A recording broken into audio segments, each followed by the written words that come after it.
Good afternoon mga ka-budgets.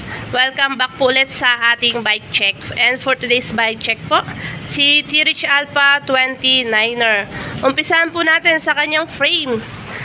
Ang frame po ni T-Reach Alpha ay naka-smooth wheeled. So ayan po, napakakinis po ng kanyang frame. And ito po ay naka-internal cabling. Syempre, alloy din po yan. Medium size. Naka-T-Reach seat post po yan. Ayan, quick release seat post. Alloy din po yan. Saddle, naka-T-Reach saddle po yan. Naka-T-Reach stem din po yan. Syempre, ito po ay alloy din. T-Reach handlebar. Alloy po yan. And syempre po, kanya po brake set. Ayan, naka-Shimano brake set po yan. Shifter niya, SMAC ARX 13 speed. So, ayan po.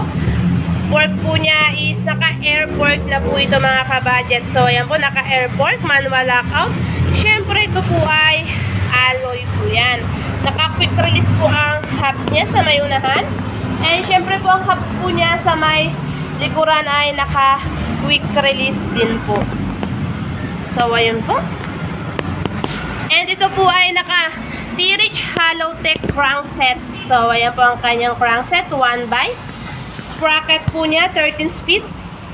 And ito po ay nakakaset type na. Kanya pong RD, SMAC ARX RD po yan. Syempre, ang kanya pong rims. So, ayan po ang rims ng ating T-Reach Alpha 29er ay naka-alloy rims po yan. Kanya pong tires.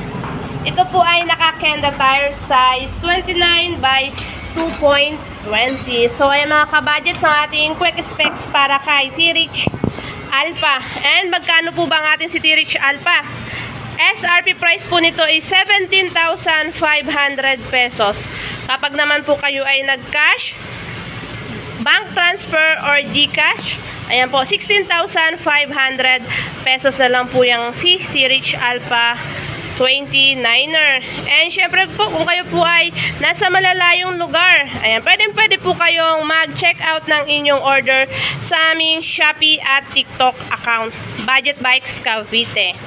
And kung kayo naman po ay malapit dito sa may Kawit branch namin, dito lang po kami located sa may RMBT Building, Centennial Road, Barangay Pag-asa 3, Imus, Kawit, Boundary, Cavite. Yan, thank you so much po.